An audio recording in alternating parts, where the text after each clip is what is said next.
समोर धनदानगी उमेदवार आहेत, खडी कसरचे मालक आहेत तुमच्या समोर, कसं बघताय त्यांचं आव्हान तुम्ही? मी तुम्हाला आत्ताच म्हणलं, मी माझ्या कामाच्या जोरावर यावर आली आहे. कारण की लोकप्रतिनिधी कसा असावा, लोकप्रतिनिधी सर्वसामान्यांच्या व्यथा जाणून घेणार असावा, त्याची नाळ सर्वसामान्यांपर्यंत पोहोचलेली असावी, तो त्या गोष्टीतून बाहेर आलेला असला पाहिजे, तर तो त्याला न्याय देऊ शकतो ना.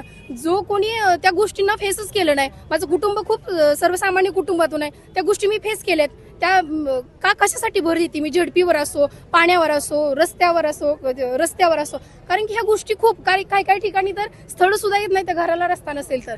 ज्या ठिकाणी मी आता गाण्यात प्रचाराच्या दरम्यान पोहोचली 14 गावात, तर अक्षरशः परिस्थिती इतकी बिकट आहे. एका ग्रामपंचायत वार्डात 1,500 लोकसंख्या आहे, पण रस्ता नसल्यामुळं केवळ तिथलं अंगणवाडीत लेकरू सुद्धा सोडायला एक दिवशी 3 दिवस पाऊस पडला तर सोडता येऊ शकत नाही. किती दुर्दैव आहे. आणि आपण म्हणतो की भविष्याची वाटचाल करत असताना आपली पिढी सक्षमरित्या बाहेर पडली पाहिजे, पण त्या पिढीला घडवताना त्याचा जो बेसिक पाय आहे, त्या गोष्टी, ती मूलभूत सुविधा तिथपर्यंत पोहोचल्या पाहिजेत, आणि त्या पोहोचवण्यासाठी मी ठाम उतरते.